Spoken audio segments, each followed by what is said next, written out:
இங்க ஒரு பொண்ணு கொடிய விஷயம் இருக்க பாம்பா ஒண்ணு கையில எடுத்துக்கிட்டு வந்து அங்க நின்னுட்டு இருக்க மேயரோட பொண்ணு ட்ரெஸ்ஸுக்குள்ளே போட்டு விட்டுறா. அதுல அந்த பொண்ணு பயந்து போய் கீழே விழுந்து கத்த ஆரம்பிச்சிடறா. இத பாத்துட்டு இருந்த மேயருமே இப்ப பதறி போயிடுறாரு. அதுக்குள்ள அந்த பாம்பு அந்த பொண்ணு ட்ரெஸ்ல இருந்து வெளியே வந்துடுது. இப்போ அந்த கோவத்துல மேயர் இவளை அடிச்சிடுறாரு. அதுக்கப்புறம் இவகிட்ட ஒரு சின்ன பொண்ணு அந்த பாம்பு உங்களை மட்டும் எப்படி கடிக்காம போச்சுன்னு கேக்குறா. அதுக்கு இவளோட பாட்டை கேட்டதும் அந்த பாம்பு மயங்கி போயிடுச்சுன்னு அவ போய் சொல்லி சமாளிச்சிடுறா. இப்படியே போயிட்டு இருக்க இவங்க வாழ்வா சாவான்னு ஒரு கேம் ஒண்ணு விளையாடிட்டு இருக்காங்க.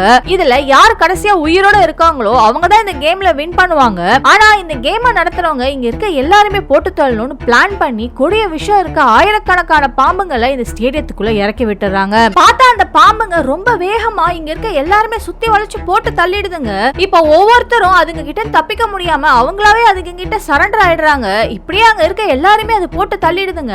ஆனா கடைசியா இந்த பொண்ணு கிட்ட வரும்போது மட்டும் இந்த பொண்ணு ஒரு பாட்டு ஒண்ணு பாடுறா. அது அங்க இருந்த பாம்புங்க எல்லாமே இவள மட்டும் எதுவும் செய்யாம விட்டுடுதுங்க.